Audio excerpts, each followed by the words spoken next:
live in East Rutherford, New Jersey. Welcome to Danger Zone 3.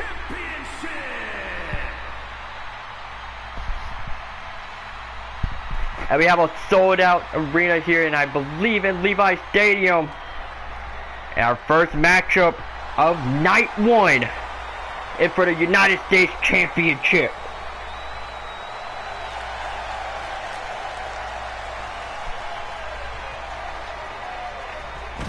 And now here comes the #1 contender for that belt, and that being Braxton Blanchard.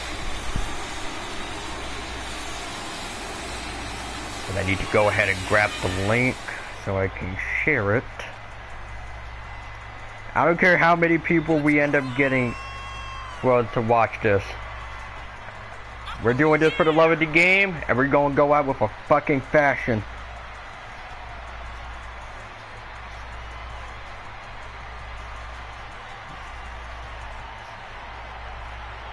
If I can find, there we go.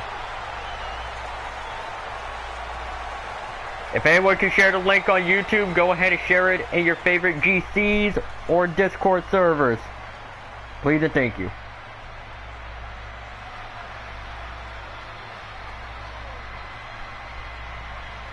Now Braxton Blanchard already in the ring. You can literally see the chills on his body because he never thought he would make it here.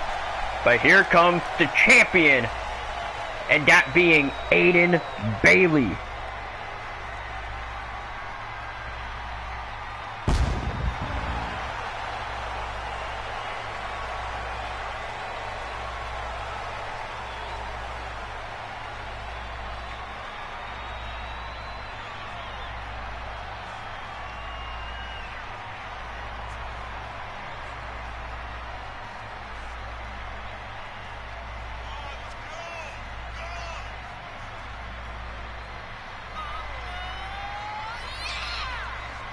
So of course after Aiden Bailey walking in to Danger Zone 3 with a small chip on his shoulder, and that being to defend, well, his United States Championship at all costs.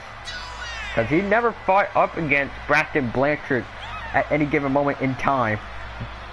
But maybe tonight could actually be a great equalizer.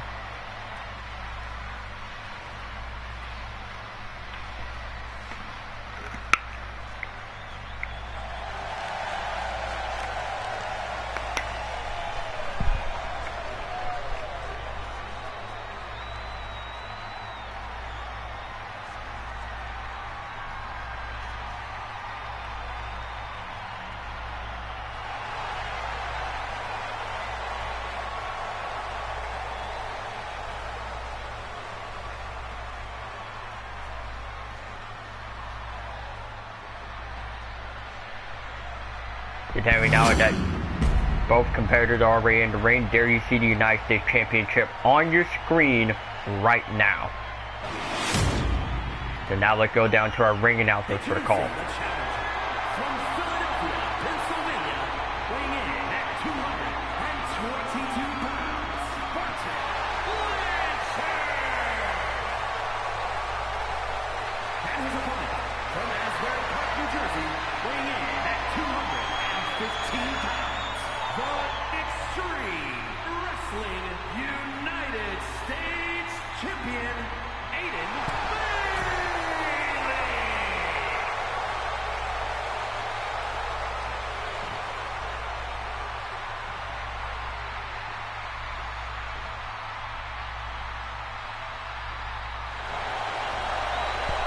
So there you see the championship belt being held up high.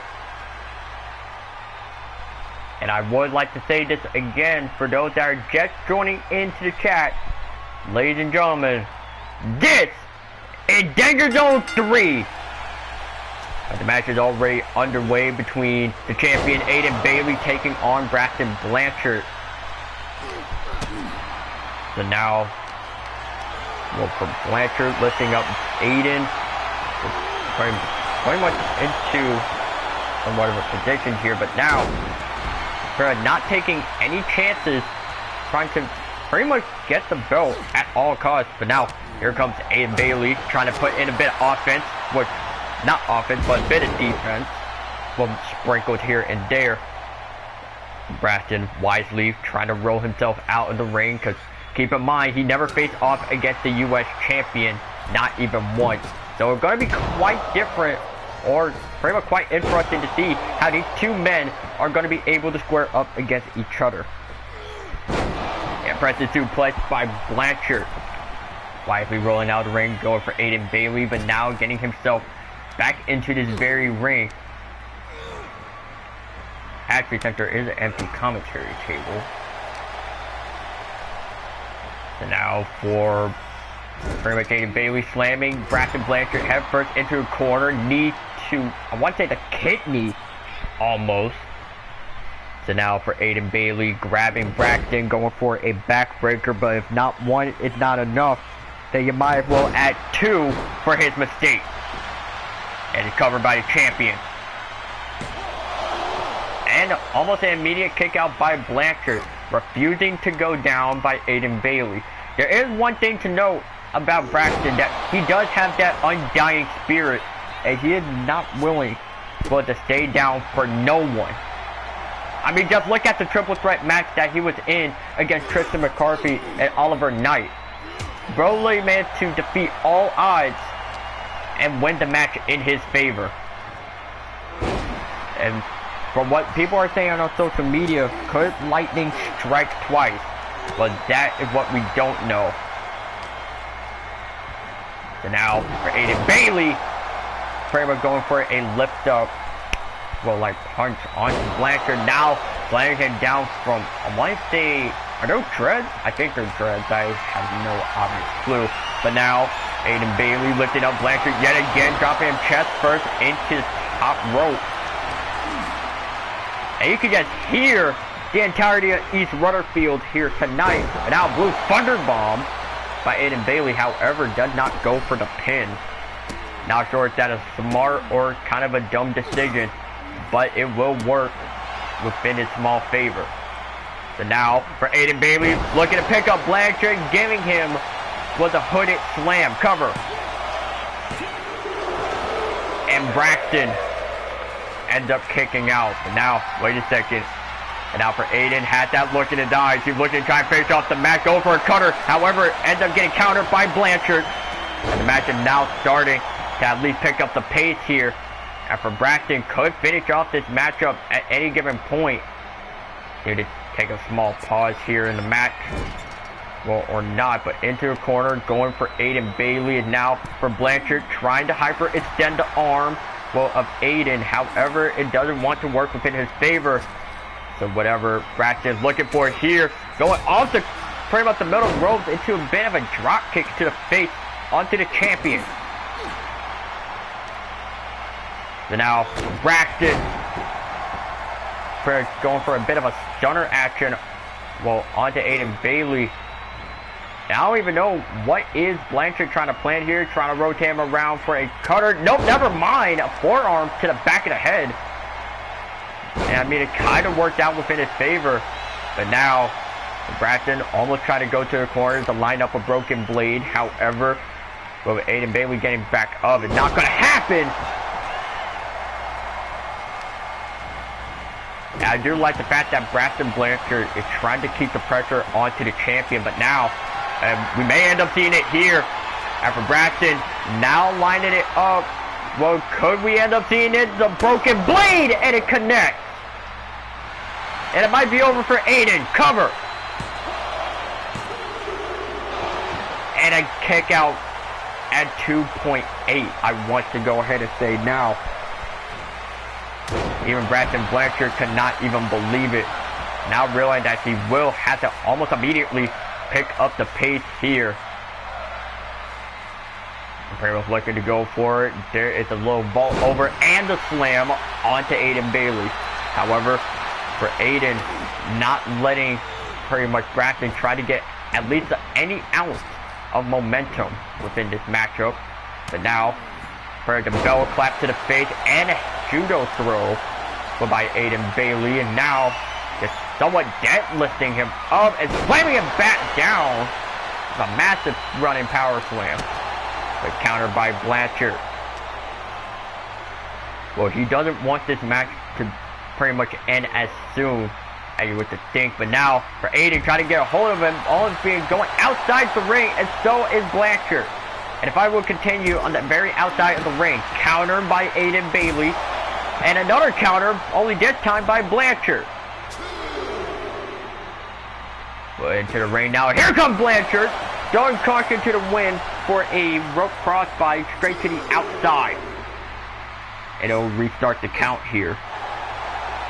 After Aiden Bailey managed to pretty much catch a kick straight into the gut and pretty much utilize a clothesline, trying to put him down, kick to the midsection, and a face buster into the canvas. Well, not canvas, but into the ring mat, I should say. Outside ring mat. But now, for Braxton, now back inside the ring, kick to the gut. And what is he looking for? Trying to at least gain up speed, but he has to slow down. Well, covered out by Blanchard. And Blanchard wins it.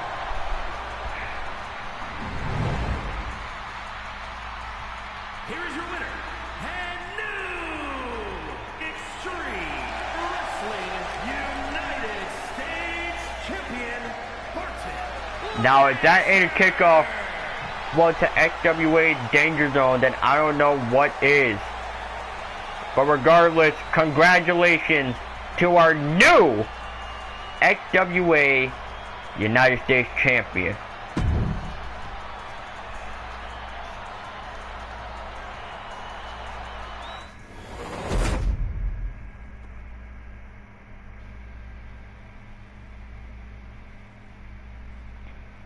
So now if we get into our next match, and oh boy, I don't know if I'm gonna like this one.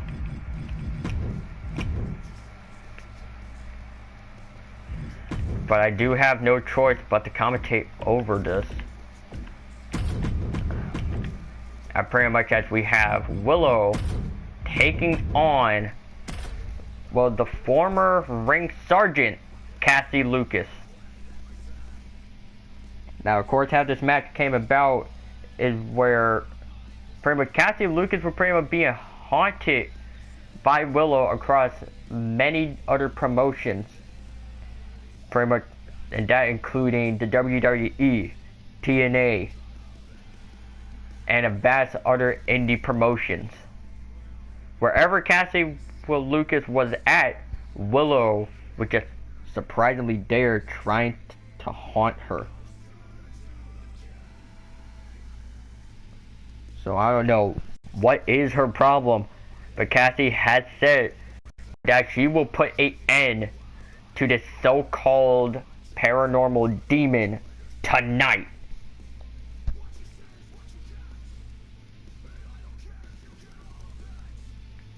But as for Willow, she had the dastardly plan to put away the former ring sergeant, and we could see that go into effect tonight.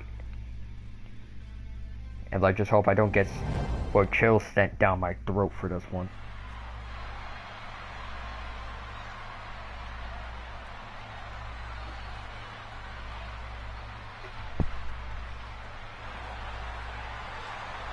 Oh boy. Some tell me I am not gonna like this whatsoever. I'm gonna try to see if I can get a sip out of my chirp energy. And I'm already shivering, like what the hell?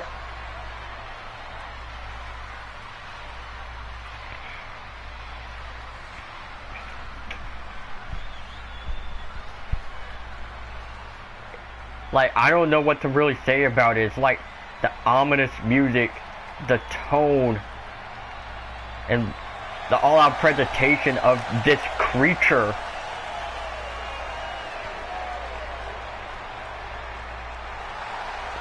But there you see Willow in all her glory.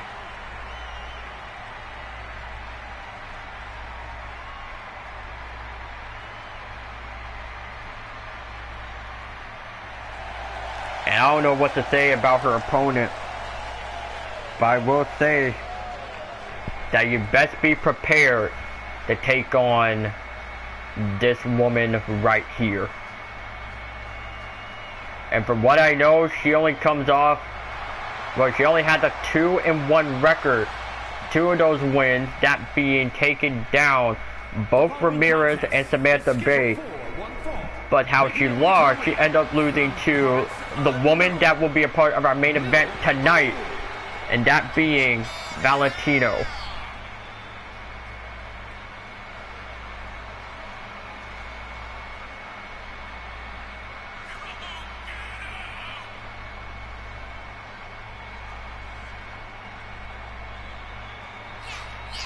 So now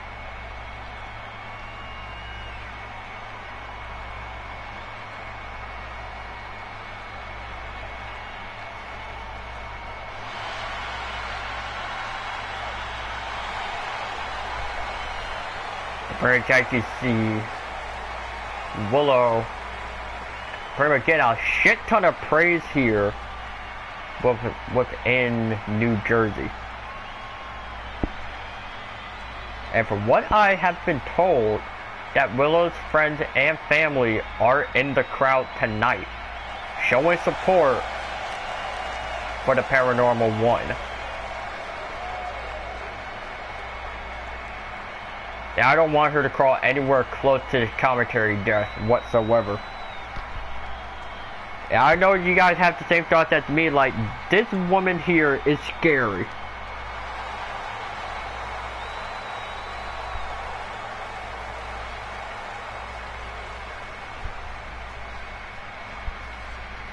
And Willow is ready to go, and now, finally, the lights are back on.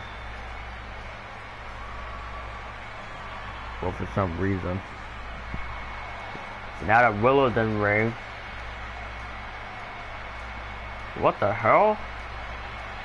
I don't know if this is a stunt by Cassie Lucas, but I guess she didn't get to play mind games with Willow. You can hear the crowd here. Except for Cassie decided to pull out the all-white ring sergeant gear.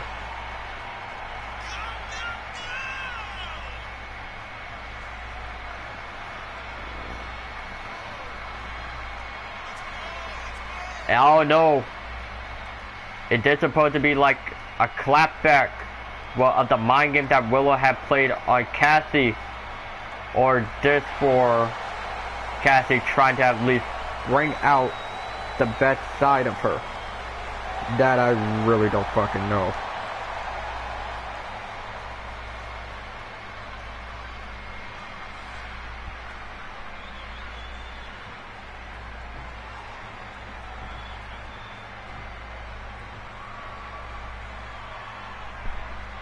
So now here we go for our second matchup of tonight.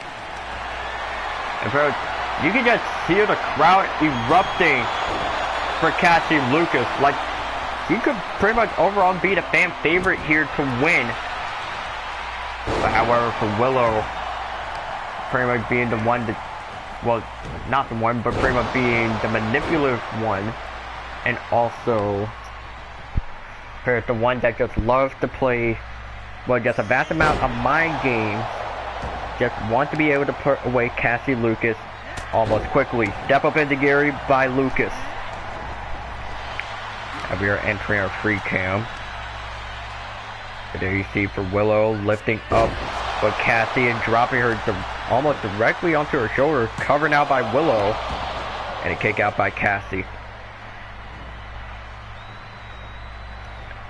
And so far, well, so far not so good, but going for the ring sergeant here tonight. But now there's a bit of back and forth, actually not really. But as for Willow being thrown outside the ring, as the fight will continue outside. And so far, now from Willow, and not doing at least too well compared to Cassie Lucas. Because you have to remember, for Cassie has led a whole faction, well, pretty much known as the Aces of Montreal, and she led them to like not only tag team gold, but also technically dominating the entirety of the women's division during her time in the WWE. But you see, this is a whole different, well, landscape. Now, for Cassie Lucas, pretty much trying to at least perform somewhat of a pretzel submission hold onto Willow, but knowing her, it's not going to work. So now Willow looking to take advantage, dropping Cassie Lucas chest first, well, onto the top springboard. And a spinning Uranagi almost in the center of the ring and everything.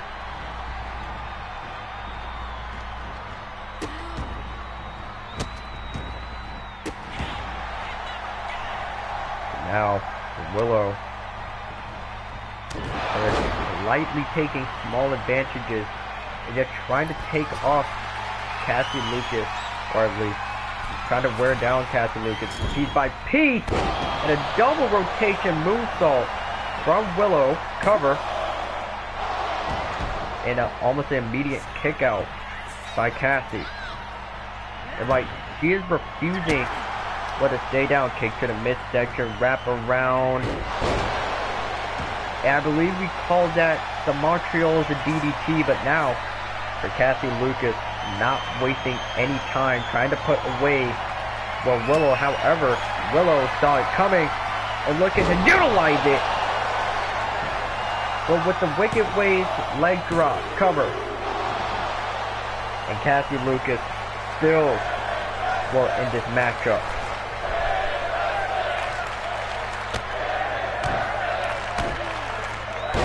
Now I will say that the only weakness that Willow has is technically one that is not named, but Swing Blade. Well, by Willow, almost looking to try to go onto the corner rope. And there you see Willow now showing off for the New Jersey crowd. And yes, we do understand that Willow may be a shared woman, but she does like to have fun here and there. And now, pretty much for a little bit of a sequence here, backflip from Willow, but dodging under the punch and meet in the middle with a running clothesline. I think Cassie Lucas might be out cold. And now, for Willow, pretty much using somewhat of a, technically a forbidden move that is somewhat banned among all E-Feds, that being the wrist clutch assault. And a double knee to the lower back for good measure. And now for Willow, I'll be trying to get a hold of Cassie Lucas into the corner and running into the area. The follow-up misses the target. And now Cassie looking to take small advantage of what she had in this matchup.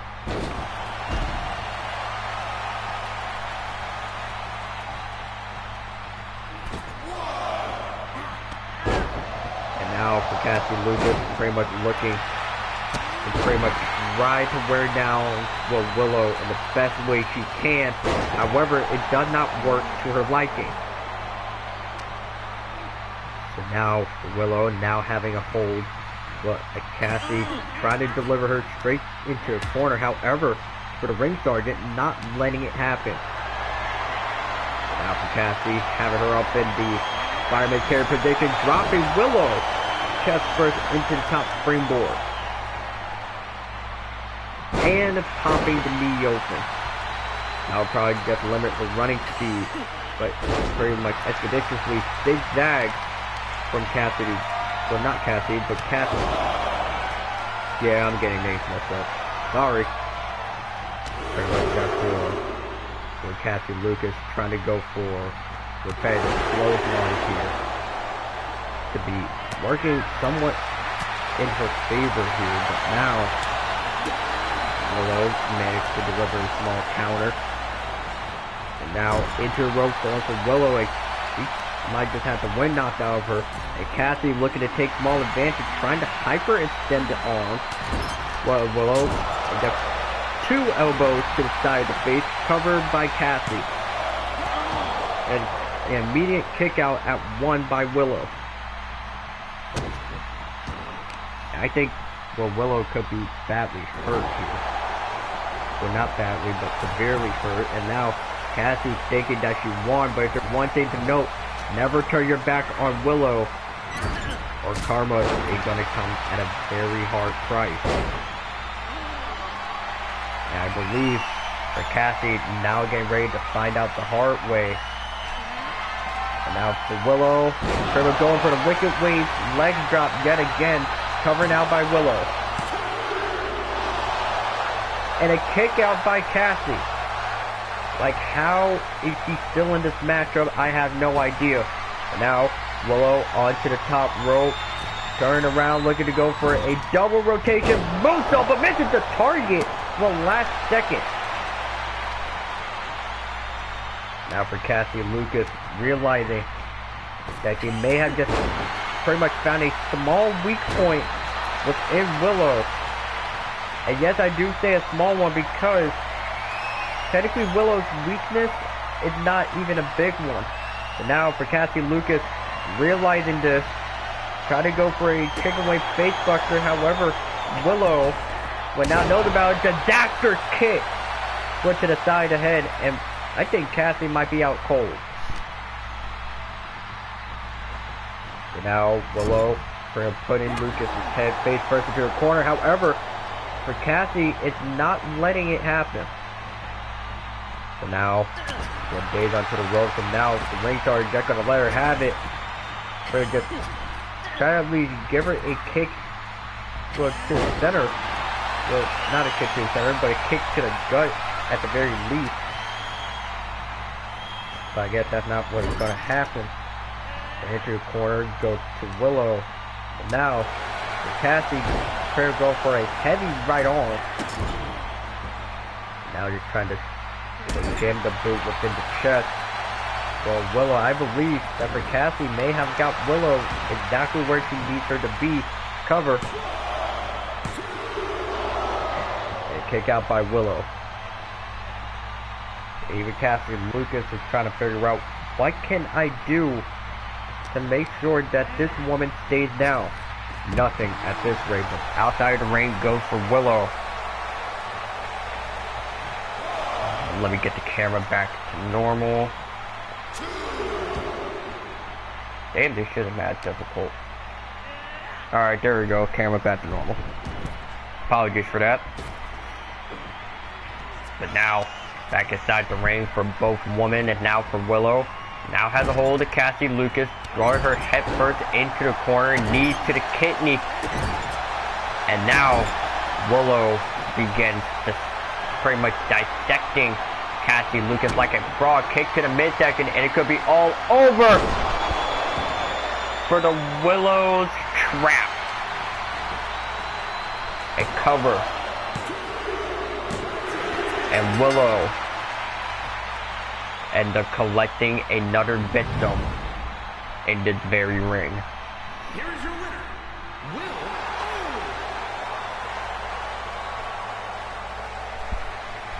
And I suggest that the ref needs to get the hell out of the ring quick. As it's all like this woman here is like possessed.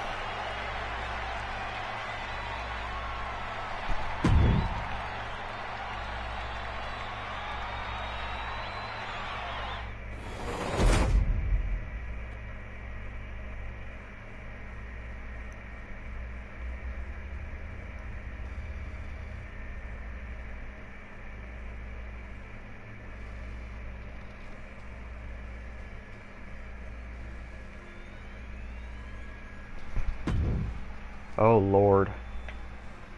Nah, the ref didn't die. The ref was actually smart and got the hell out of the ring quick. Unlike other referees. Yeah, we're not gonna talk about that.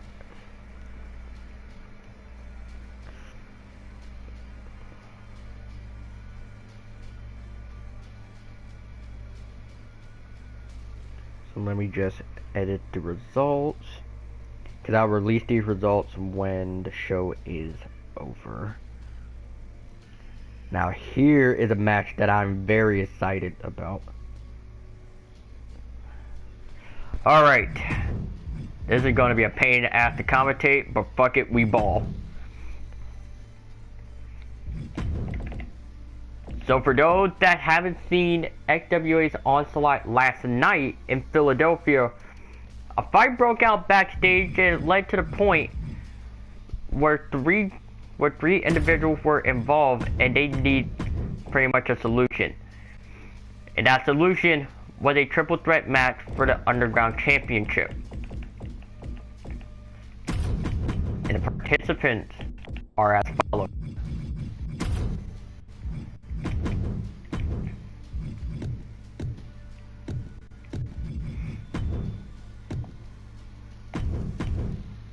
So whoever walks out of this match alive is technically a champion.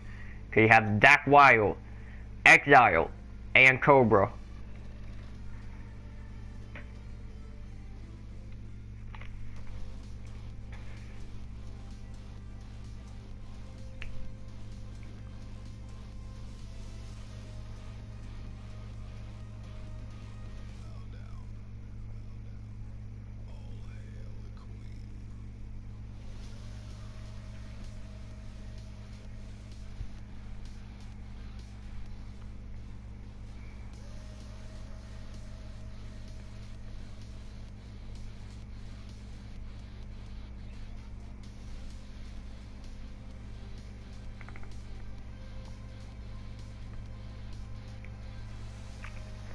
Now I'm gonna go ahead and take another sip of this damn drink.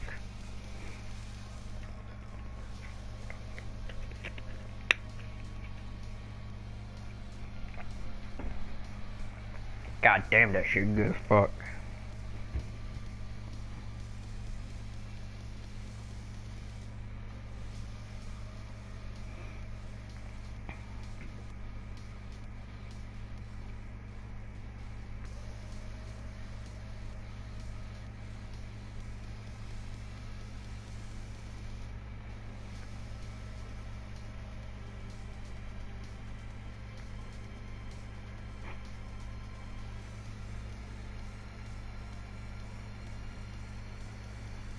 What in the hell?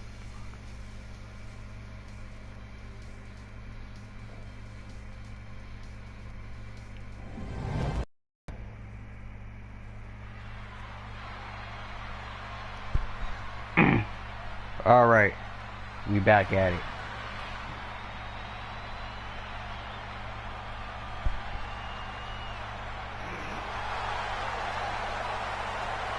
So of course that's the match for the Underground Championship. It is not contested for Underground rules. Is under traditional the triple threat rules.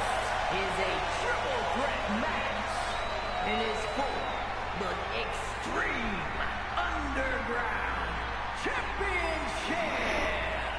Introducing the challenger from San Juan, Puerto Rico, weighing in at 228 pounds. Now I will consider at the fact that Exile pretty much has a large fan base within the New York area. Well, because technically he was somewhat raised there at one point. But I have been informed that Exile literally flew in from Atlanta, Georgia, just to make it to this event. And he was called during his short vacation. But I guess that had to be cut short.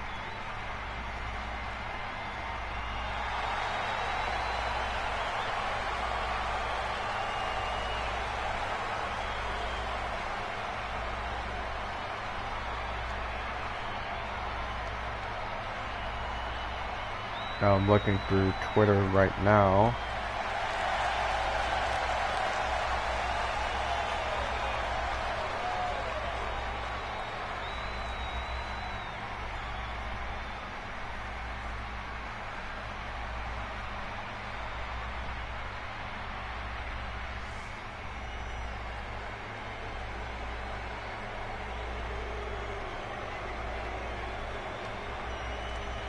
And introducing the challenger from Pittsburgh, Pennsylvania, weighing in at 215 And now here come the so-called better brother, and that being Cobra. Pretty much desperate to get your championship title back at all costs. And he's going to do that within the triple threat. But however, if he's going to have to get that belt back in the palm of his hands, he's going to have to defeat two men, well, that are complete opposites of him, that being Exile and Zach Wilde.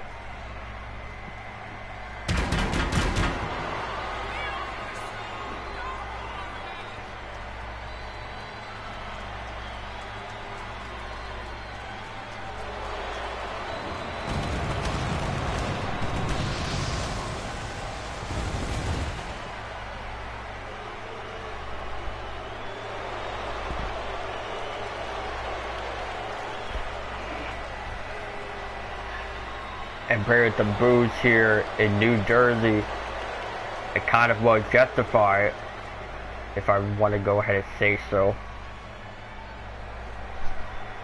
And now here comes a man that, I can't believe I'm even saying this, is now starting to be well respected after being told that he was just only misunderstood.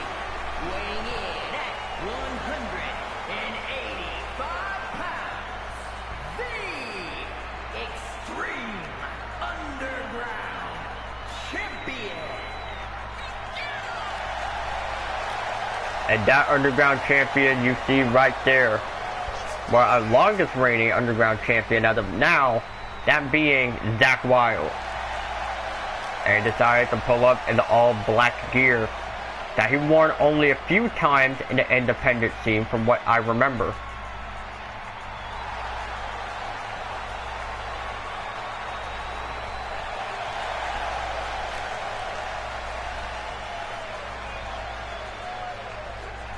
Zach Wilde ready to go, but I'm not sure if anyone else is.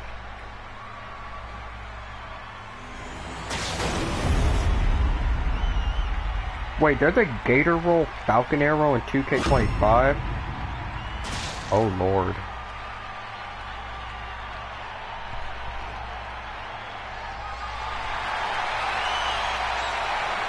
So there you see the championship title being held up high.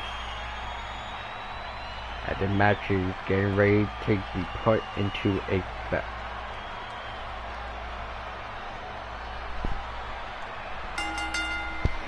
And here we go here, triple threat rules, anything can happen. And I'm now just copying the link again.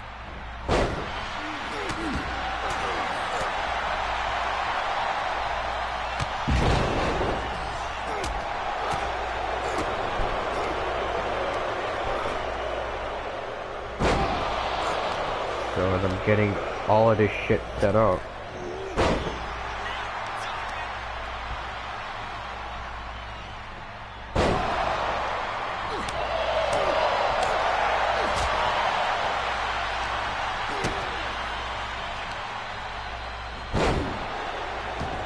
Let's see here. Alright, now we got everything all set up.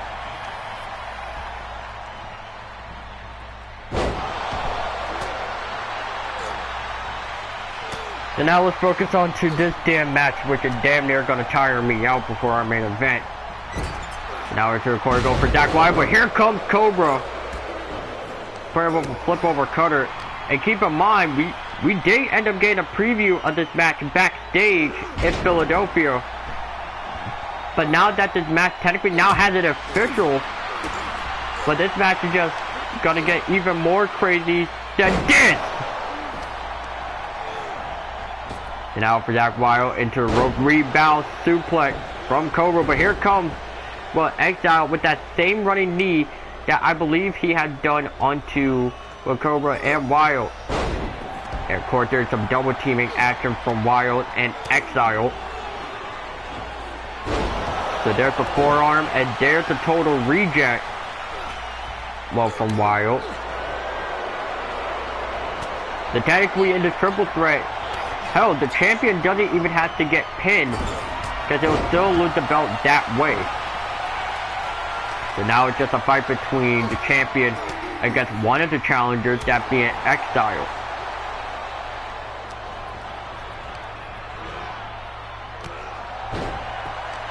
First step for Cobra, now being Irish whipped outside of the ring, and temporarily it's only a fight between Zach Wild taking on Exile. Into the corner, going for Zach Wild, and now, well, for Exile, looking to bring in some toys into the matchup, and the kendo stick is out. But now, pretty much thrown across the side of ringside. And speaking of which, now that's where the fight gets taken.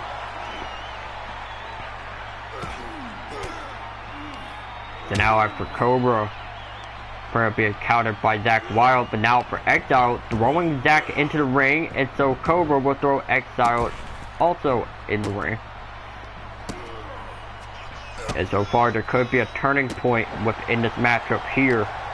But now, after Cobra, kick to the midsection and into a sit-out facebuster. But now, for Cobra, looking to try to take advantage onto Exile, but now, wait a second, for Zach Wild, looking to take Exile into the Wild side, only for the pin to be broken by Cobra. Now for Cobra, lifting up Wild into a massive power bomb.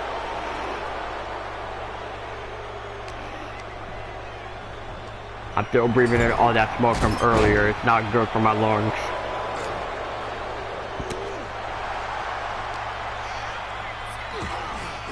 So technically, after Cobra, and to counter out, well, Zach Wild's way, but there is a fisherman suplex from Exile. However, the pin ends up getting broken by Zach Wild.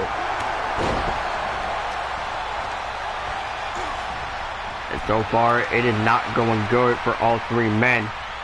And we do understand that these three are desperate for a title, but only one of them is desperate to retain it. So now for Exile, attempt to throw Cobra outside the ring. However, it doesn't work. Sorry for yawning, but still, I really need a 5-hour energy for this. You know what, that should be our next sponsor going forward. Try to get a sponsorship of 5-hour energy, but there's the headbutt and the suplex to the back of the head of Exile. But however, Zach Wild is still there to break up the pin. And you can hear the entirety of East Rutherford just flooding with boos. It's insane, really. Because everyone still hates Cobra for what he did to the so-called savior and little brother, Impulse.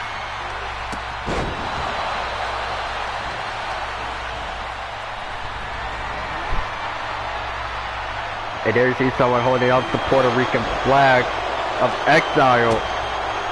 And technically, for Cobra, just thriving off of these boos, like it's just crazy.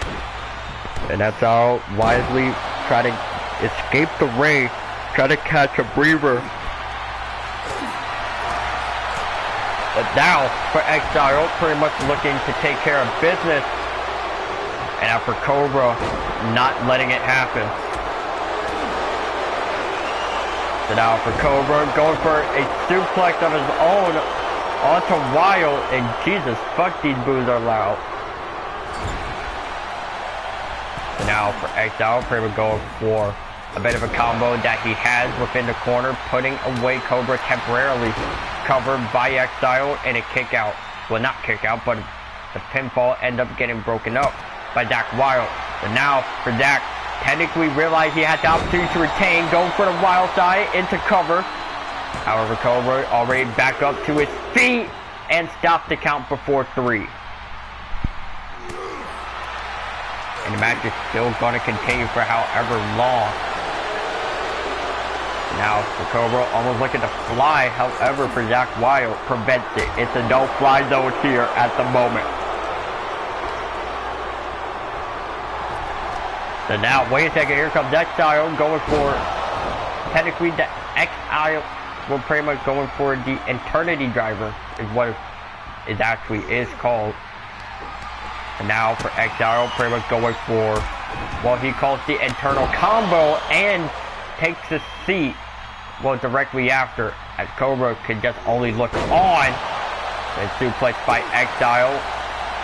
So far, the Exile has all the momentum that he needs in this match. However, well, for Cobra getting his knees up last second, mid-moonsault. And now all three men are back up to their feet. And it could be anyone's match here. A Russian leg sweep from Exile. So far, not so good.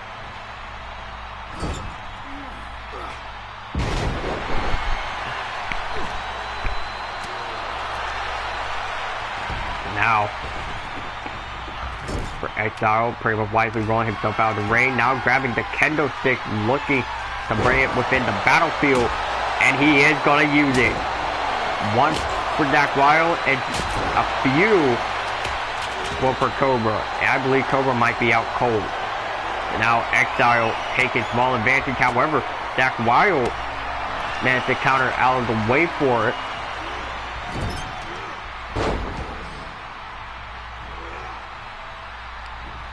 The prayers for Zach Wild might be in for a ride here, but now for Cobra, looking to utilize a super stomp. Well, onto Zach Wild, cover only for the pinfall to be broken up. And you can see the entire crowd holding up either ones or twos. And there is the Pittsburgh cutter from Cobra. Cover! And Cobra, well, finishes his quest. And I'm not sure the crowd likes it. Extreme Underground Champion. And Cobra kept his promise, and he had delivered. And once again, now two-time XWA Underground Champion.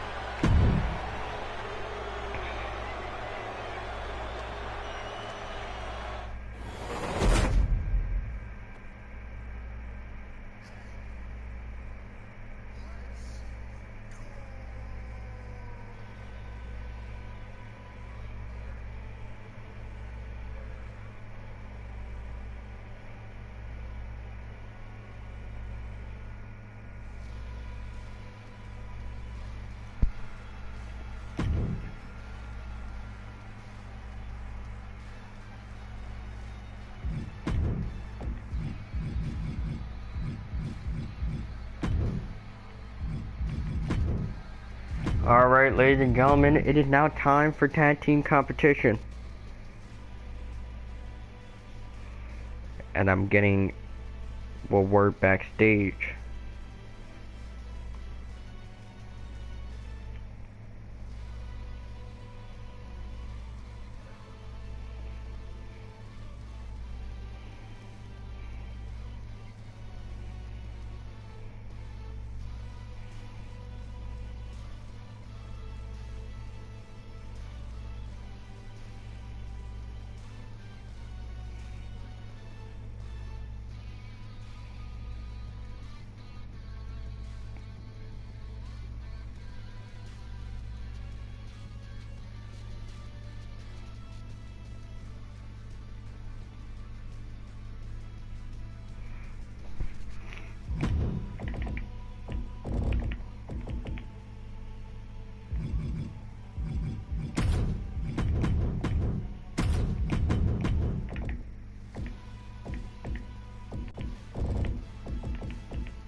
So now our next matchup will be tag team competition between the FBI taking on Bay Frontiers. And that match will be happening shortly.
So here we go for tag team competition. The lights have dimmed because it's time for a bit of business to be attended. And it looked like the FBI had pretty much came into their flag colors. Well, pretty much decided to come out in their flag colors.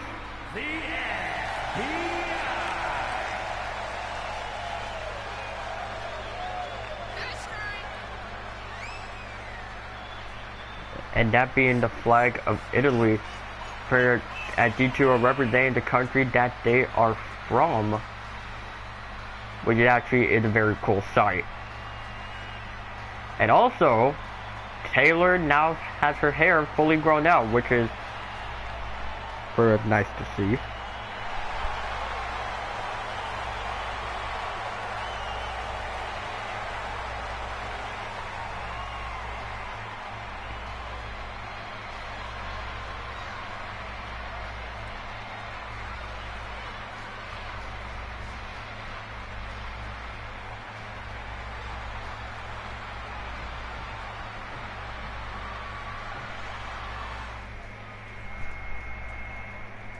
So I believe that the chair just suddenly stopped out of nowhere. I don't know what the problem with that.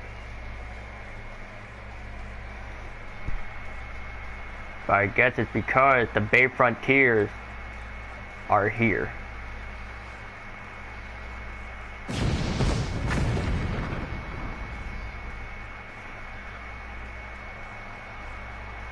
And their opponents.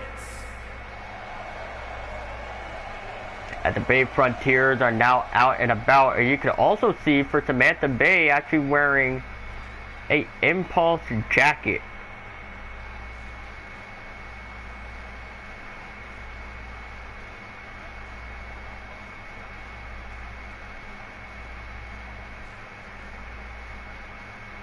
So these two are ready to go to work here for the first time as a team.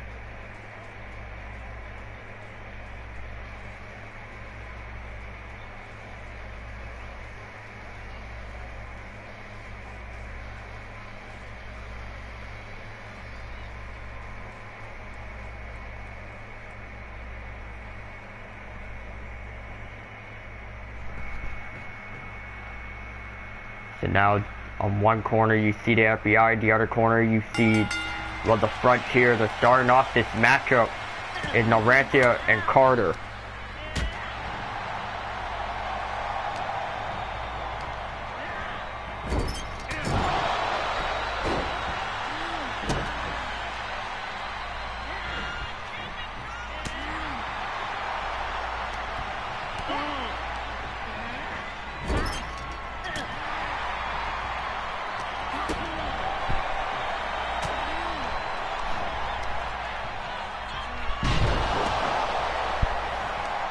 So far, for Sam Carter, pretty much giving Narantia the beats, tag made, and almost already we're getting, well, some tag team, well, pretty some tag team action here.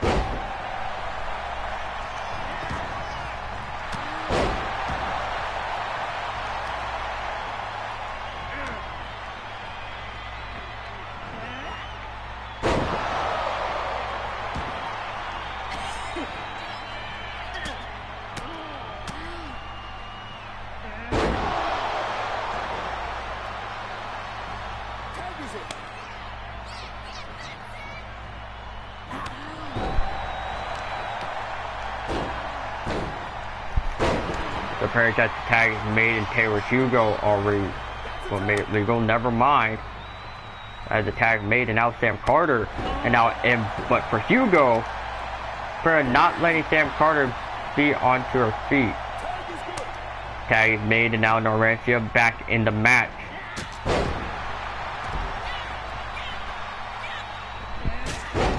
And so far, so good for the Frontiers to cover. And the kick out by Narantia.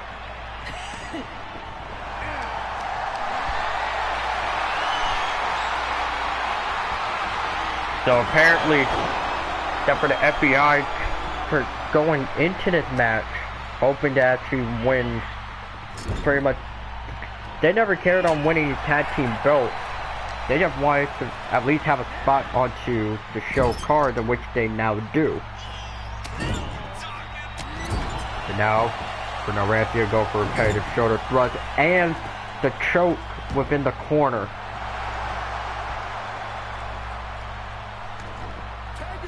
And you just saw for Hugo, pretty much just telling Naranthia to let the tag up. And the tag is, I guess, it's good. I don't know what is Naranthia trying to do here. But now, outside the ring goes for Samantha Bay. However, that would be the wrong one to go up against.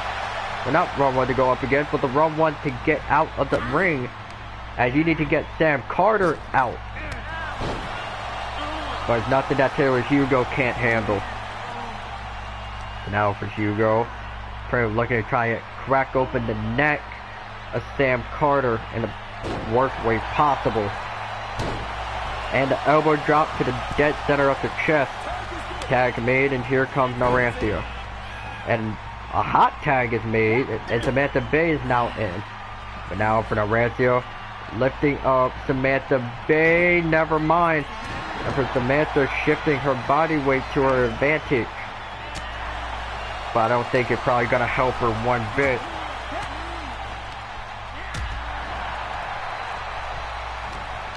Well, from what I'm being told of.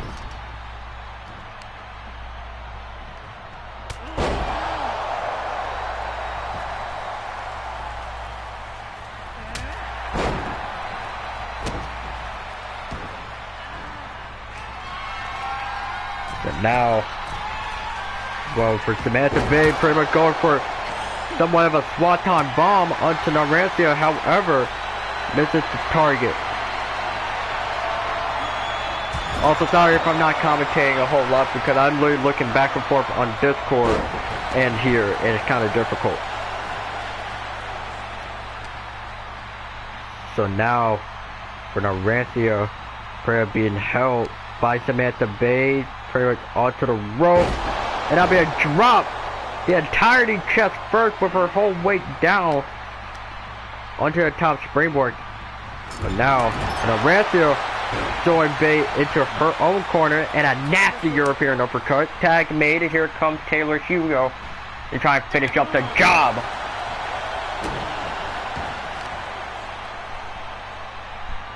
So now for Hugo, slamming Samantha Bay directly down within her corner. Counter, well, by Bay, and now a counter by Taylor Hugo. There you see for Sam Carter trying to request a hot tag from her partner. However, it will be denied in the form of the FBI. It's a bit of back and forth action. Now for Samantha, lifting up the big girl and slamming her directly down almost in the center of the ring, but it will only grant her a 1 count.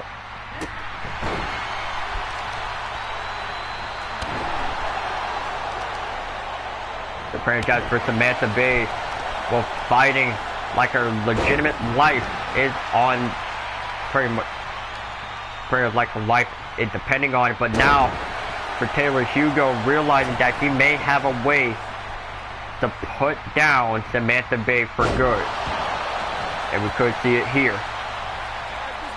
But tag made, and now Naranthia will bring her back into the battlefield.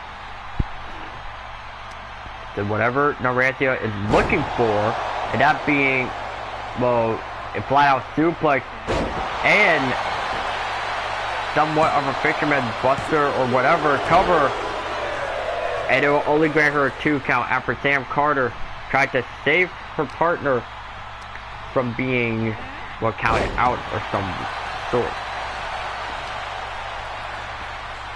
But now for Naranthia, lining up Samantha Bay for a running falling knee. Covered, well, not covered, but with tag made, and now Hugo is back in. She had that look in her eye, and I don't know, do I like it, but a spine buster directly on top of the sponsorship. Cover by Hugo. And a kick out by Samantha Bay at 2. Even Hugo cannot believe it. Well, not covered, but tag. Well, onto Naranthia. And there you can hear well, tag team wrestling within the crowd. That is right. This is tag team wrestling. And we do somewhat treat our tag division very well. But now that reminds me, I do want to make a tag division in 2K25. But it depends.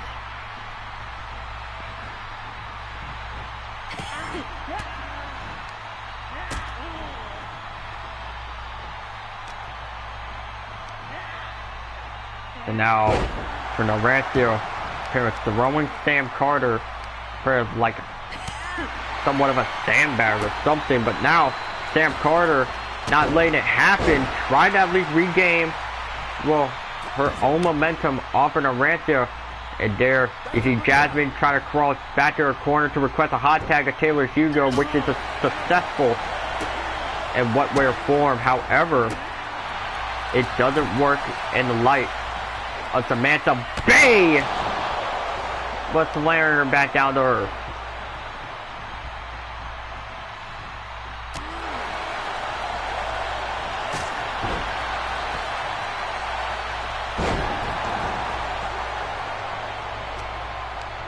And so far, this match could be nearing its end. Into a corner, we're going for Samantha Bay. And there you just see Taylor Hugo just saying, well, hold on. Hold my rear bumper, you idiot. I guess it does kind of work out within a favor. Because although Taylor Hugo may be a big girl, she can use technically majority of her own weight like a weapon. Technically, she's like a complete human wrecking ball, if you really think about it. But however, for Samantha Bay, pretty much now managed to put down Taylor Hugo for a short time being. Now for Sam Carter, for wanting Taylor Hugo to be back up to her feet, and my God, a Stormbreaker, but by Sam Carter, covered now by Carter for the Bay Frontiers, and it's a kick out by Taylor Hugo.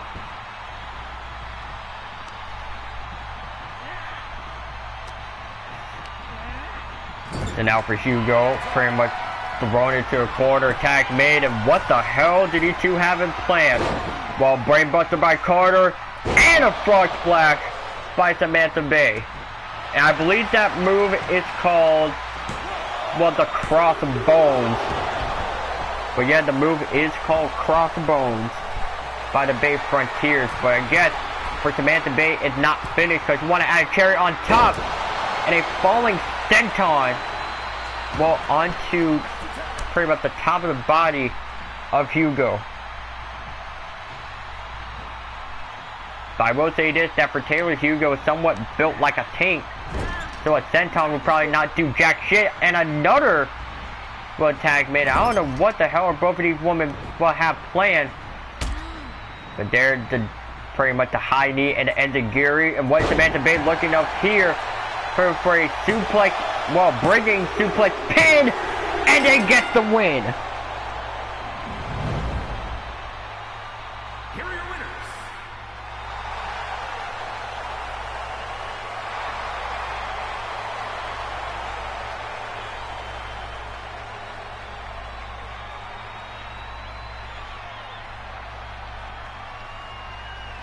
Yeah, I guess that'll be labeled as the first victory, well, for the Bay Frontiers. And for those wondering why Samantha Bay is now pretty much slimmed down, she put in work in the gym, and we respect it.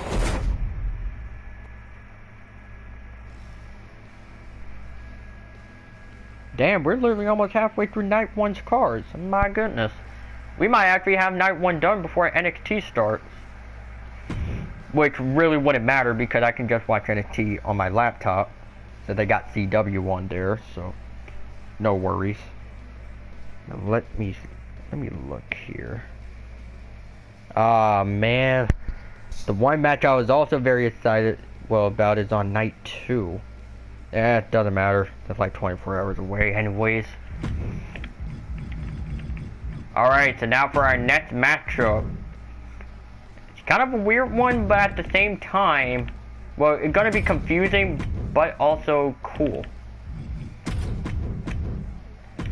And that is the Battle of Cassidy's, and that being Cassidy Morgan taking on Cassidy Walker.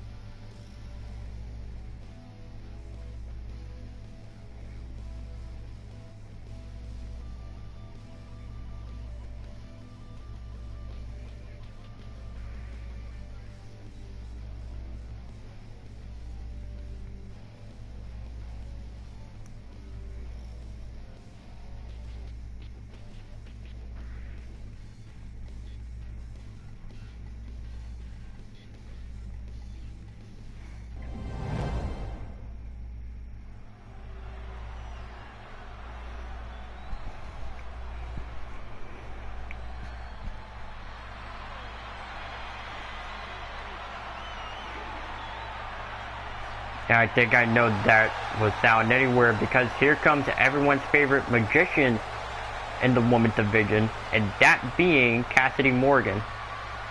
And she will be quick to pull a trick on you. And technically, well yeah, that's technically it. But if there's one thing that social media has said about Cassidy Morgan, her best trick is stealing people's hearts. Because technically everyone is already in love with Cassidy Morgan from the way she wrestles or just the way that she is. Like, everyone loves Cassidy Morgan, and I don't blame them.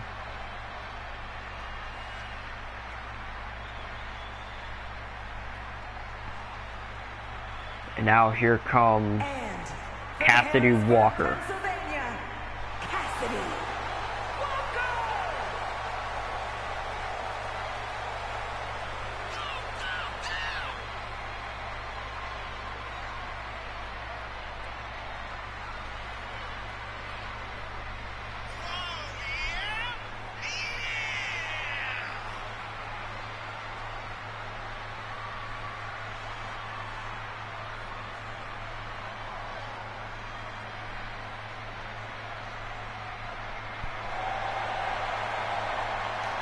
That Cassidy Walker, well, and I want to think this might be her first Danger Zone as she is pretty much competing in, or it could be her second one, I do not remember. Because if I recall, Cassidy Walker has showed up in the XWA after Danger Zone 2. And she's been on a non-stop roll ever since. So now, technically, this would be considered the battle of two best friends from high school. Because everyone always trying to figure out who would be the better Cassidy in this match, whether it would be Morgan or whether it would be Walker. Well, there's only one way to find out in this so-called friendly little competition between Cassidy Walker and Morgan.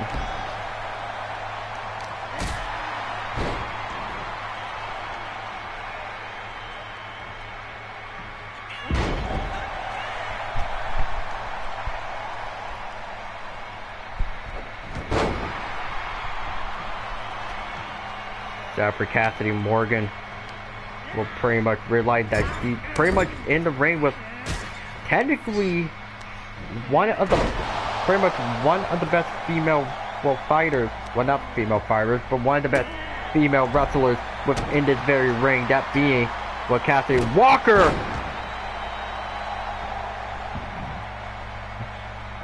But after Cassidy Morgan, however, pretty much trying to show off rather than fighting.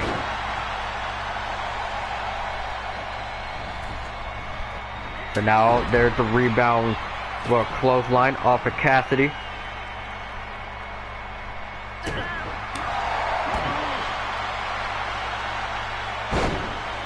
So of course step 4 for Cassidy Morgan. Well, pretty much not waiting.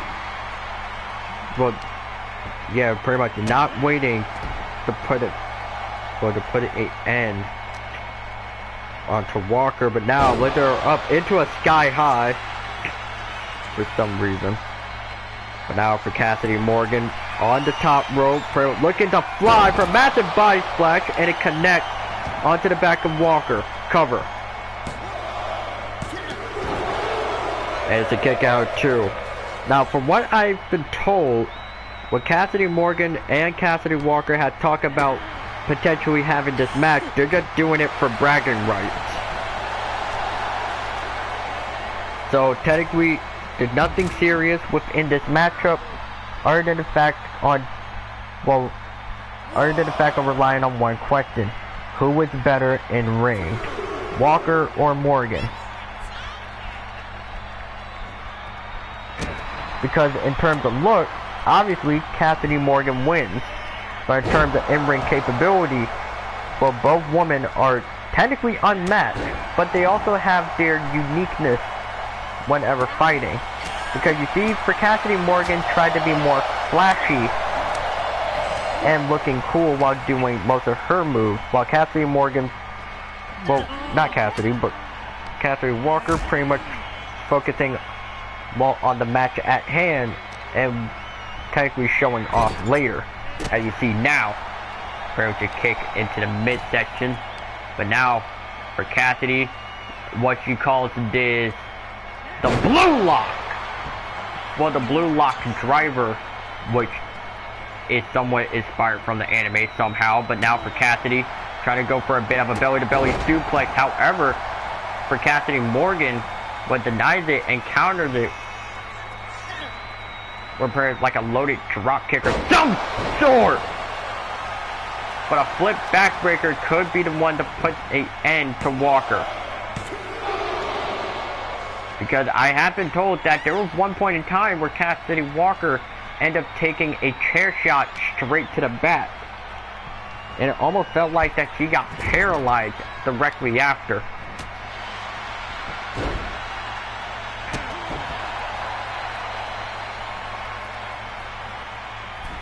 And now for Cassidy, for trying to set things to fly, however, doesn't want to work. Kick to the knee, and the Shining Wizard will connect onto Cassidy Walker. Cover. And a kick out by Walker. As the match will continue. And for Morgan, trying to relentlessly will finish off the match. And we enter our free cam, because I have a feeling, well, it is not going to go well for Cassidy Walker. So back inside the ring now, it's drop kick from Morgan.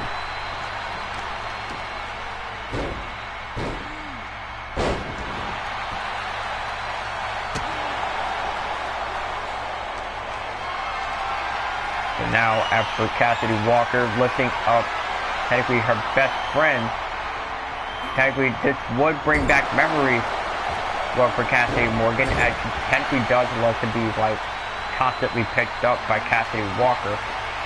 Today saw Cassidy trying to go for a running knee, but realized that she is nowhere near her target. Massive power slam by Cassidy Morgan into the center of the ring. Cover, and Morgan gets the victory.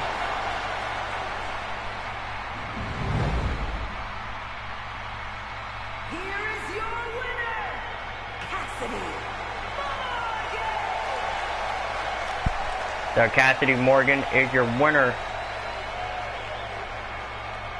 At the ref, can you move the fuck out of the way, please? Thank you.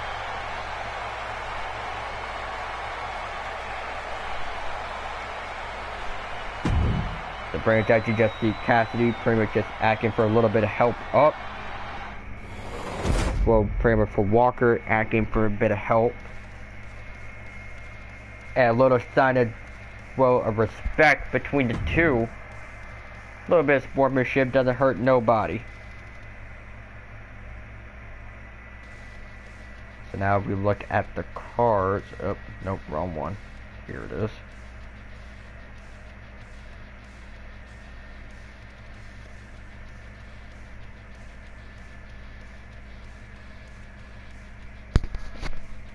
So we got 2 matches to go before we enter our co-main event. Ain't that interesting? And it's like 1 hour 15 minutes. and NXT is almost on. So, oh shit! I feel like I gotta use a bit of a bathroom break here. Not because of the match, because obviously this match is definitely got cooked, but I drank water. So let's see. Alright. I think I got these two. Yeah, we're gonna run this attire, why not? Alright, ladies and gentlemen. So our next matchup is Alexa Creed taking on, well, a future Hall of Famer, Nicole Anderson. And I will be right back.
Alright guys, I am back, well, halfway, because, yeah. I think there's a food stand somewhere in this venue, hold on.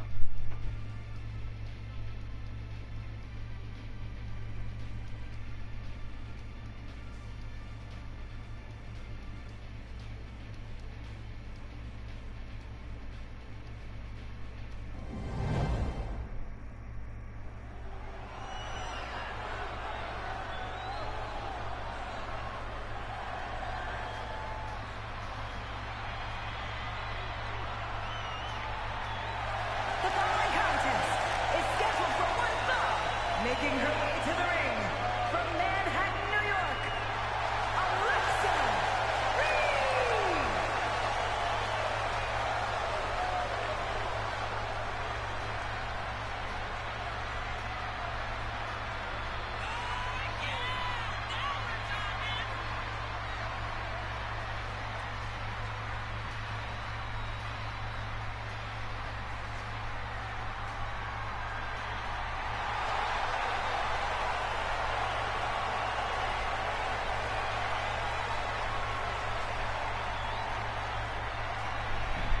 Alright, I have returned and I got my popcorn from the food stand, which are surprisingly very cheap, which I really don't know how, but anyways, you have Alexa Creed, well, in ring,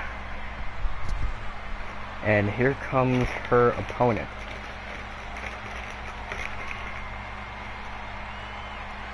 Wait, it's Fat Tuesday in New Orleans? Nice.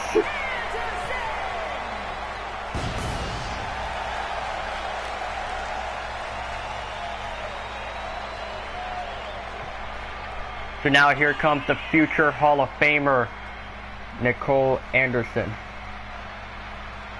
As I'm literally multitasking here, which is fucking very difficult.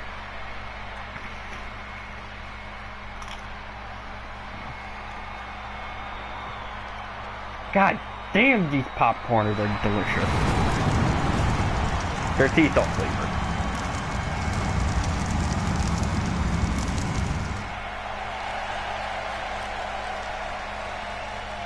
Hold up.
But anyways, now for left for 3.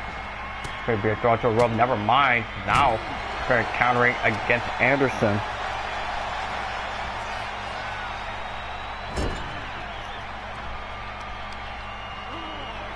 I'm trying to look through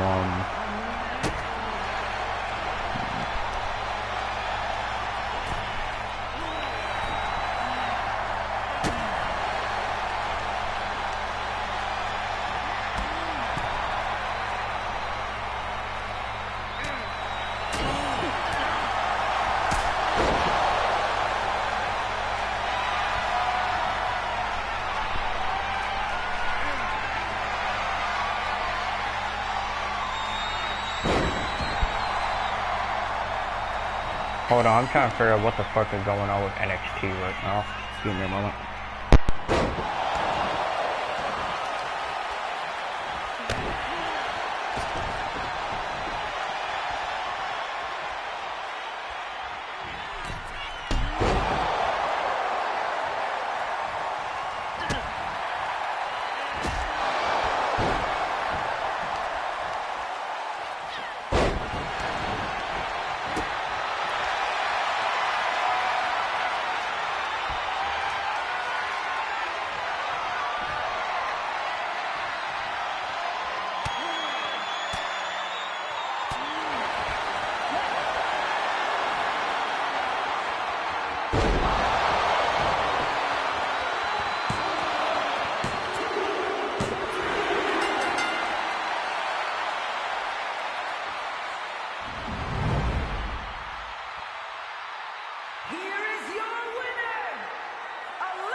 Alright, let's see here.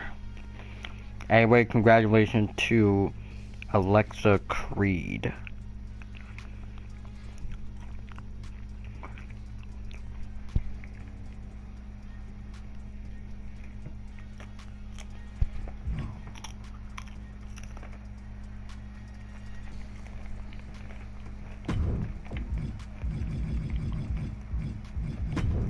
Yep, wrong one. There we go.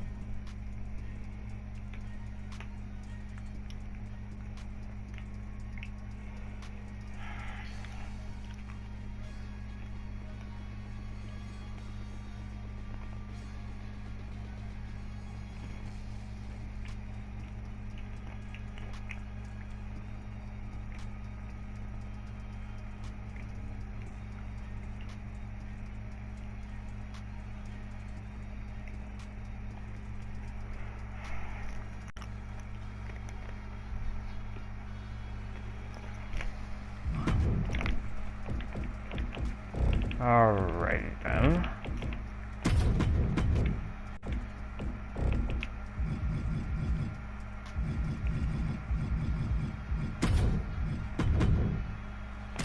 You know, we'll get the guy a chance. He is on the cards after all.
Well, I guess this is the only way I'll be able to watch NXT as of right now.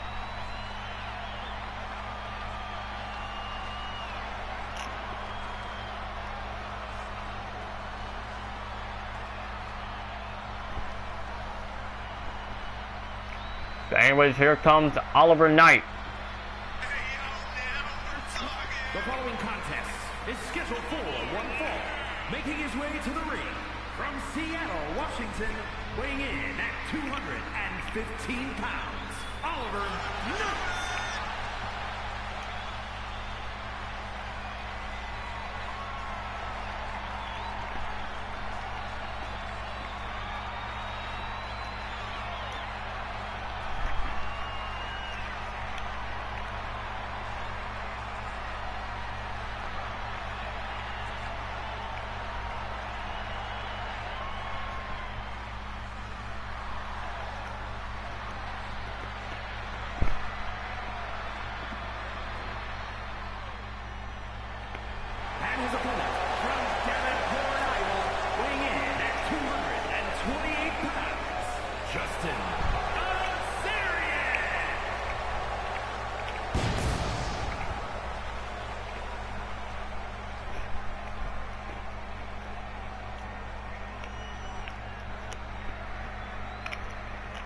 And here is Justin Carbarian.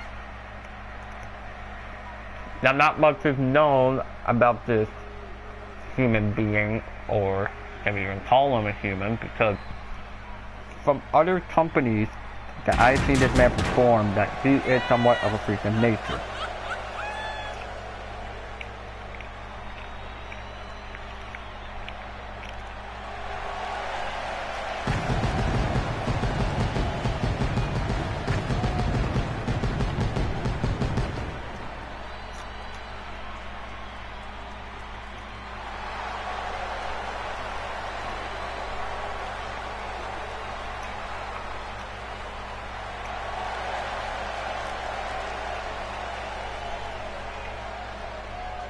Also, one moment.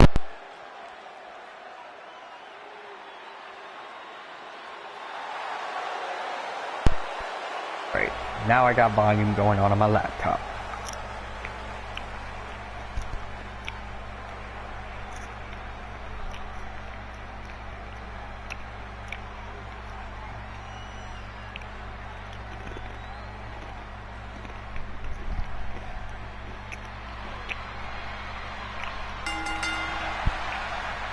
And here we go for our last match before our co-main event of tonight. We have Justin Kazarian taking on Oliver Knight. Originally, it was supposed to be Gavin Ashton. However, he is scheduled for night 2 of Danger Zone.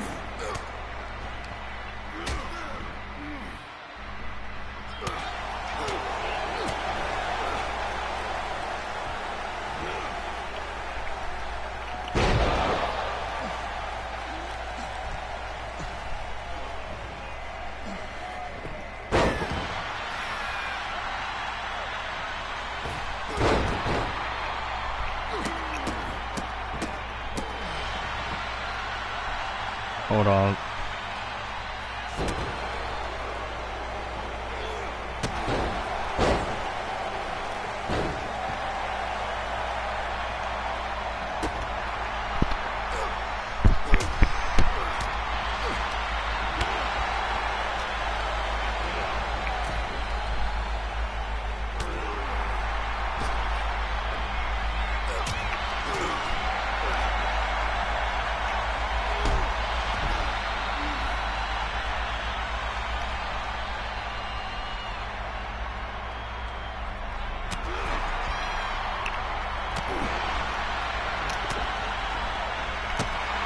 God damn, you fit so good.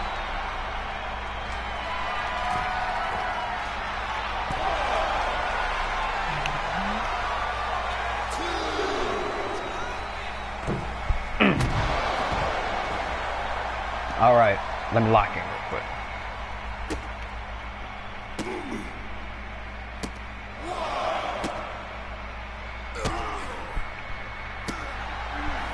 So now after Oliver Knight, we're trying to maintain control against Kazarian. Well, all things.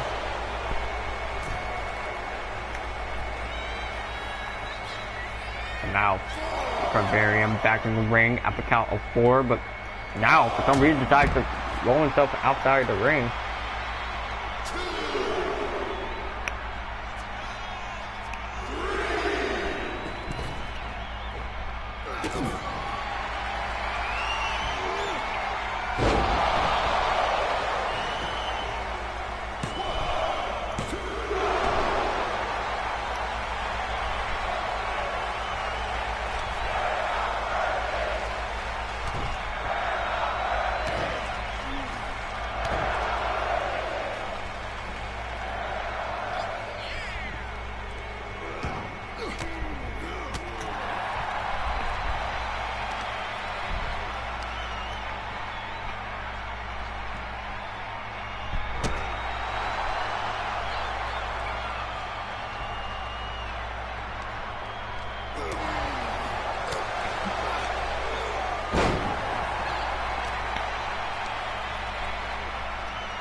Alright.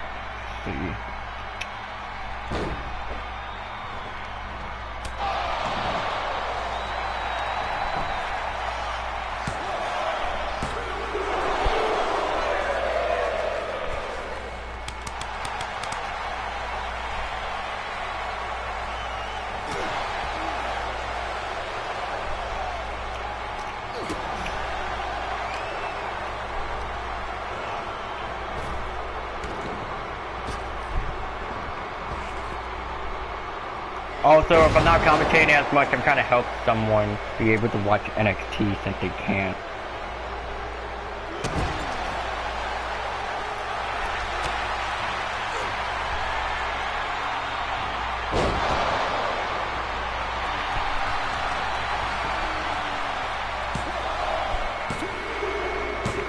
And also, Oliver Knight is your winner. Sorry for the lack of commentary. Here is your winner, Oliver Knight.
Give me a few moments.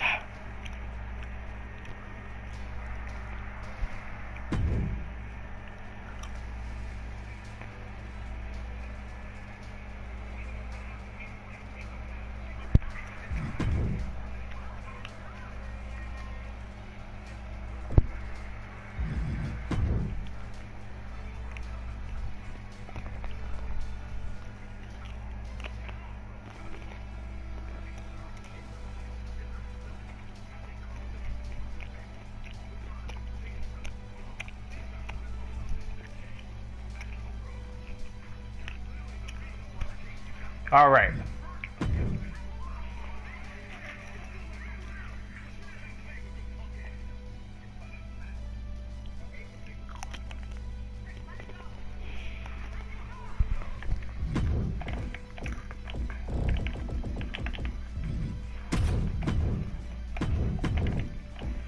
All right. Yep. All right. So, ladies and gentlemen, your co-main event. Well, so yeah, your co-main event will be Mason Page taking on against Jason Flash, the winner of the Men's Gauntlet Rumble, and he's decided to go up against the World Heavyweight Champion Mason Page.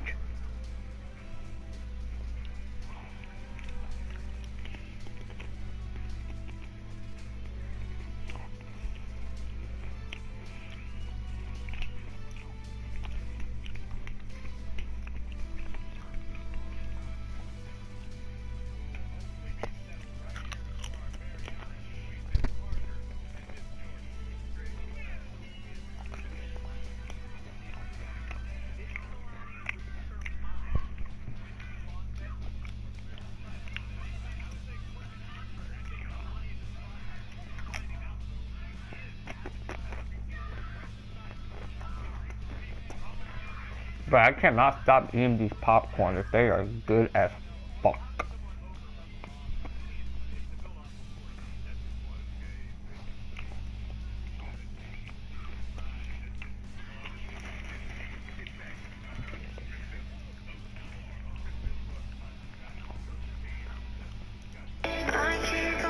No, shut the fuck up!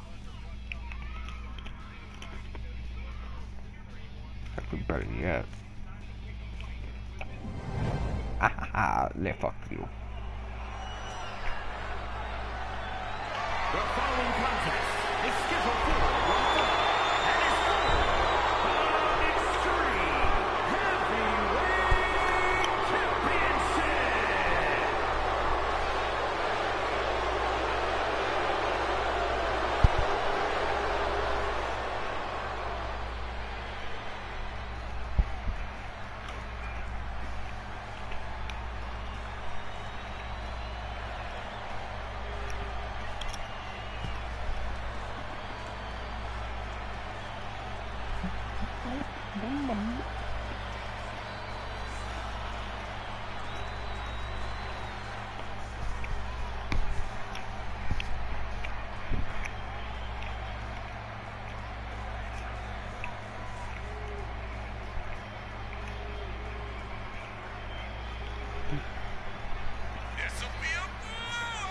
That's not how you play the game.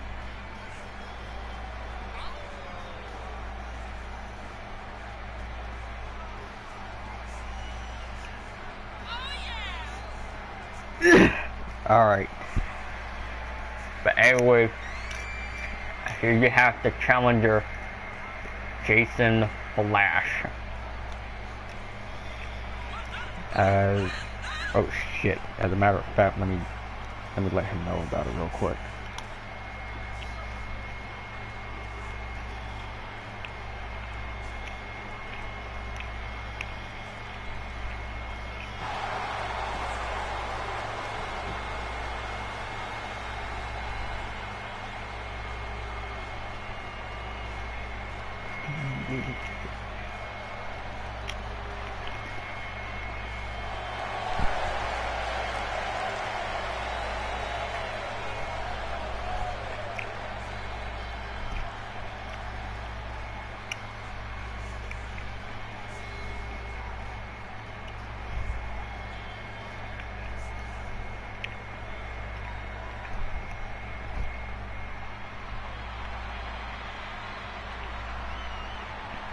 And now here comes the champion, Mason Page, in which he decided to bring back out the orange gear.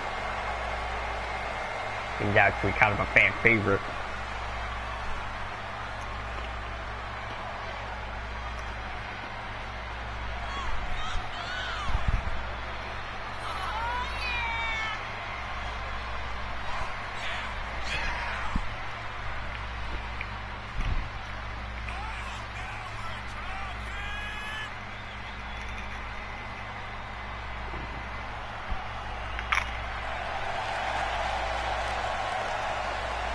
Man, this popcorn is good. I will say it could use a little bit more butter on them motherfuckers. But, god damn it, my popcorn is now starting to run out.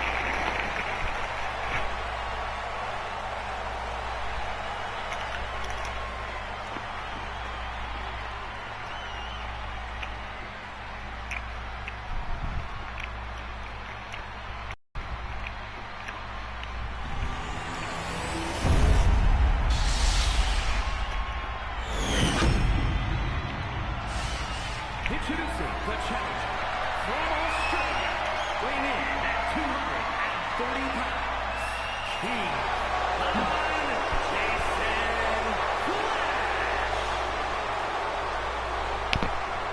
And his opponent from Madison, Wisconsin, weighing in at 215 pounds, the Extreme Heavyweight Champion, Mason Page.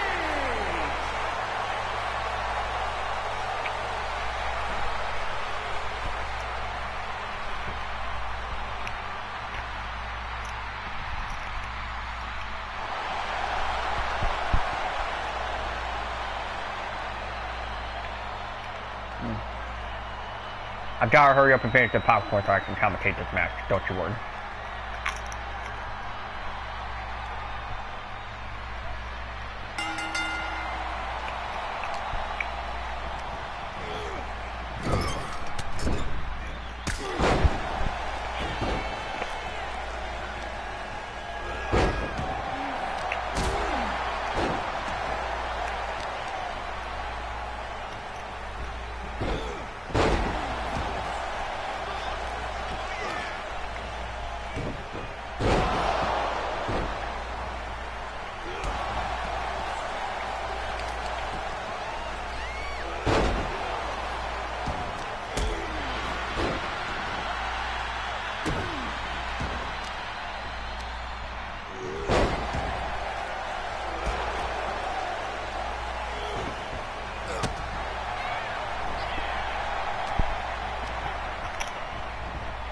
Alright, I'm about the last piece of popcorn.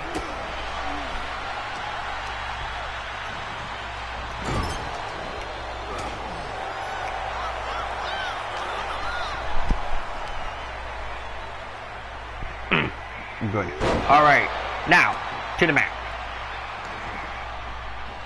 As a core for Mason Page. Now they're going for rapid fire curb stomps onto the challenger. After Flash.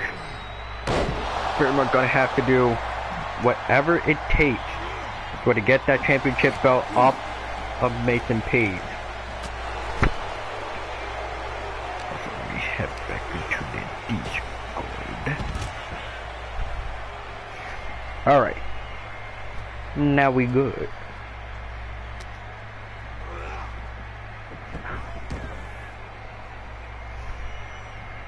To pretty much after Mason Page. Lifelessly for get down on the ground for whatever reason, but now for Jason Flash for utilize a series of combos and a top rope moonsault connects onto Page cover and a kick out well by the champion.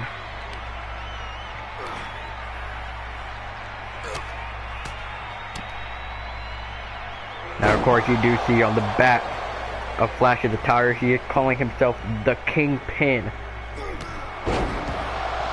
Yeah, I guess you're about to see why in just a few seconds. But there's the sling blade to finish off that little comeback momentum. Covered now by Jason Flash. And a kick out by Mason.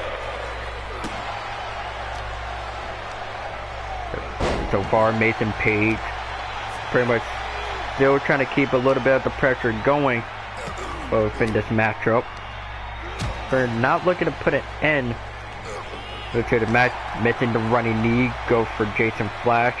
Now, Mason Page realized that he could use this to his advantage with ducking well over, but managed to go back into a little bit of head scissors and a drop kick go from the champion. And you can hear, but the East Rutherford does like some flippy shit.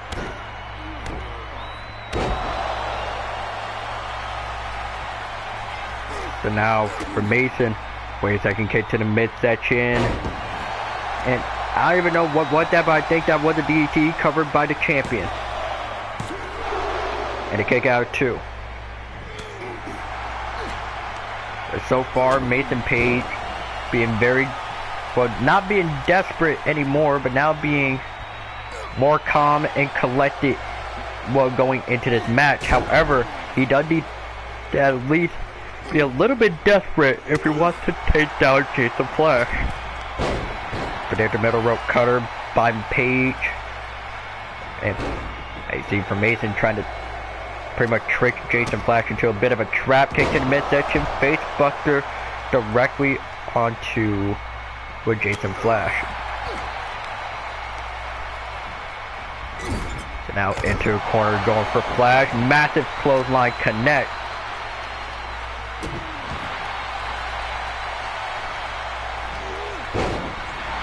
So far, it could be all for nothing here. The prayer shot for Mason Page. Pretty much line it up in the corner, ready to pull the pin. And I think he may be looking for a 5-finger grenade onto Jason Flash and a connect. Cover by the champion. And Jason Flash will retain.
some bullshit about to happen.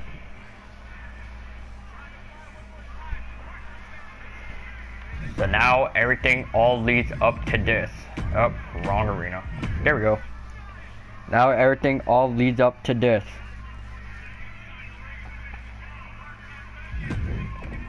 And let me select.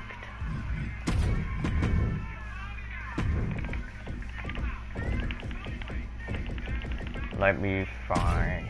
There you are.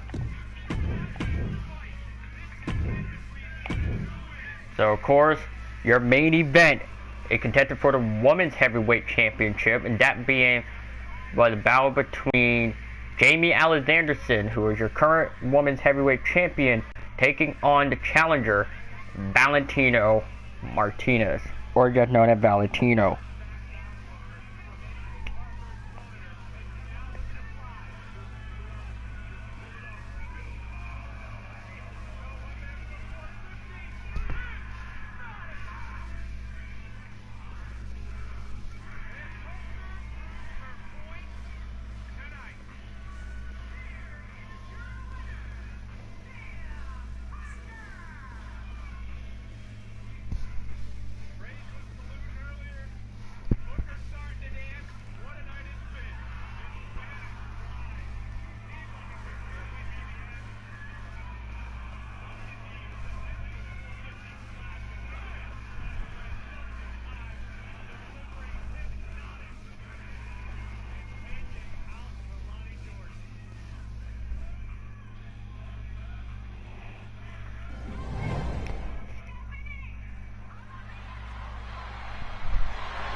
Here we go.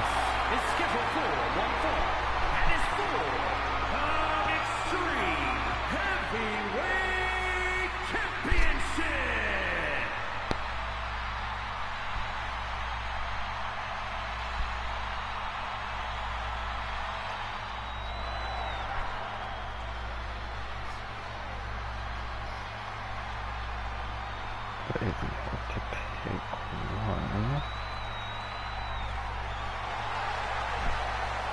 So here comes the challenger. Now, of course, which it is okay, because literally before this pay-per-view even began,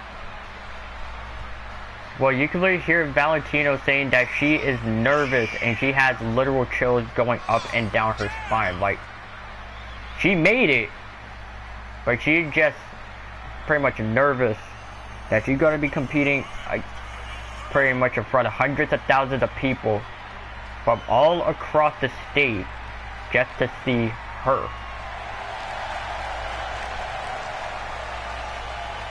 And for Tino, she now technically getting the motivation from to her, pretty much the rest of the FBI. She's now locking in.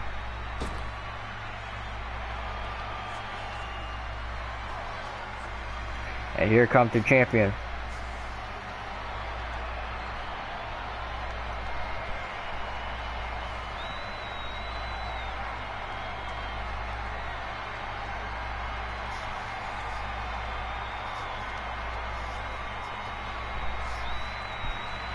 So now here comes the champion, pretty much dressed in all black.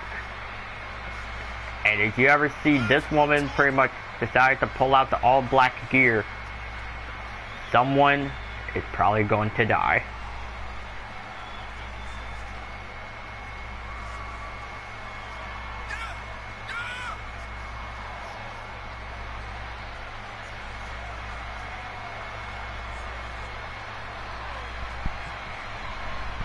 Let me go ahead and sip my water for this.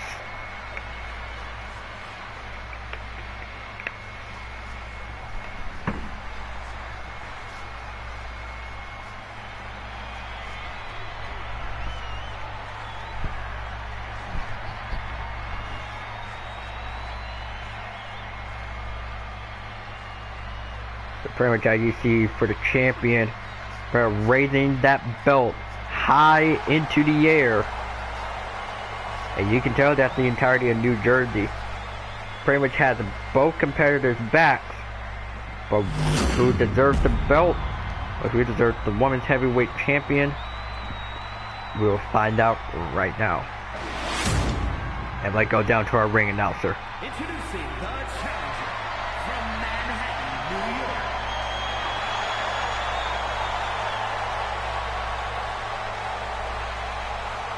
And her opponent from Phoenix, Arizona, the Extreme Heavyweight Champion.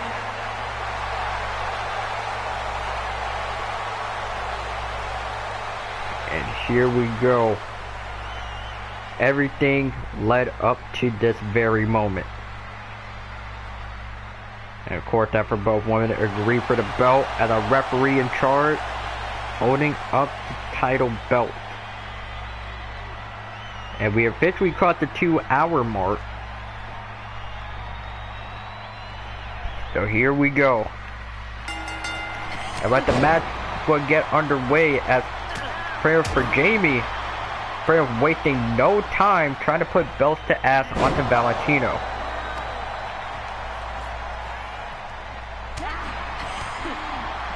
Well, however, Valentino pretty much not trying to at least let Jamie out there to get into the head of her. Well, at this very moment, because if your opponent ends up getting into your head, that spells literal disaster. And there you see for Alex Anderson wanting Valentino to get back up. Quick kick to the midsection. So far, Valentino may be going for a ride. And now, Felix being thrown outside of the ring. And technically, a lot of people were suggesting that Valentino, well not Valentino, but for Jamie, for saying that she might be the one woman in this match not to play nice. And pretty much she would take exception to it. But a bit of a snapmare, well, on the outside, and well, the 5 knuckles will connect. At ref count reaching 5.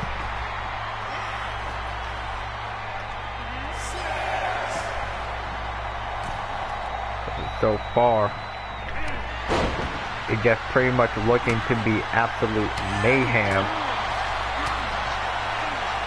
After Valentino being given the work, never mind. Now starting to counter.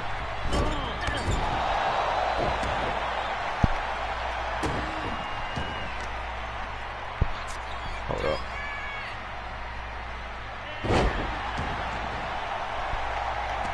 Apparently, a lot of people were saying online, saying that Valentino is definitely gonna finish her story. And then other people were saying that, well, for Jamie, it's probably just gonna say straight into Valentino's face, saying, "Fuck your story." Well, I will remain as your women's champion, whether everyone likes it or not. Into a corner, going for Jamie, counter. So now, whatever Jamie has plans here, try to throw Valentino into a corner. However, it does not work. So now, well, for Alex Anderson looking to take matters into her own hands for a bit of a Falconero. But now, for Jamie looking to fly for a double axe handle.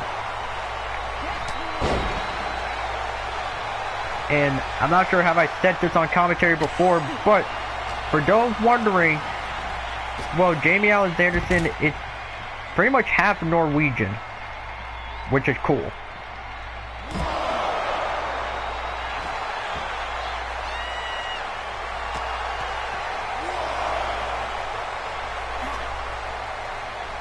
Pretty much that for Jamie, pretty much trying to hold on to that championship belt for as long as she needs it, because she refuses to let go of the title for anyone. Red count is that 5, and back into the ring goes to the champion. But there you see the challenger following directly behind, and now for Valentino with a few flurries of punches, maybe even a whole combo.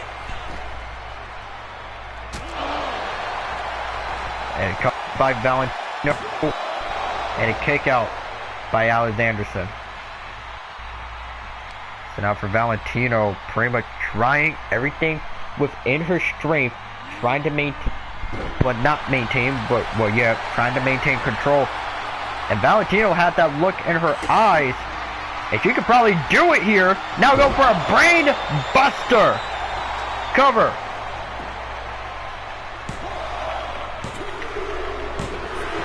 And Valentino does it.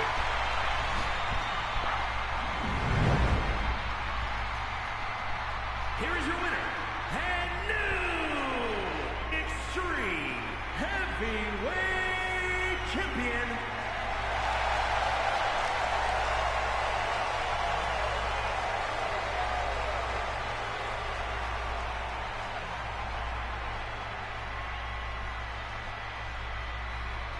Valentino finished, well, had now completed her journey.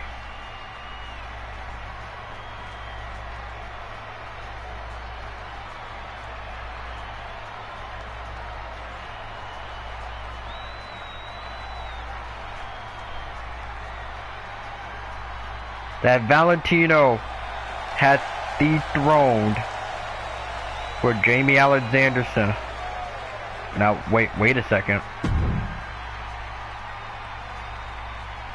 After Valentino, pretty much now getting down, well, pretty much from the corner.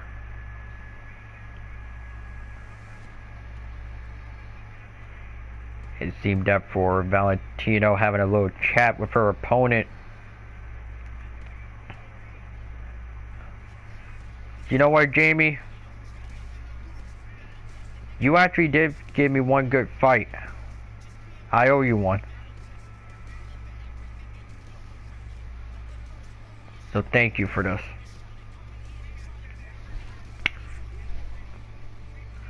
So of course, that will pretty much, as you see, for Valentino offering a little bit of a handshake.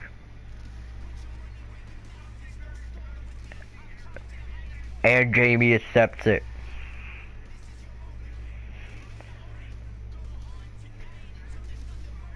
I love happy endings. And that, ladies and gentlemen, will conclude, well, ladies and gentlemen, will conclude night 1 of XWA's Danger Zone. But tune in tomorrow night, where we will continue our favorite pay-per-view of the year. And with that, we bid you guys farewell.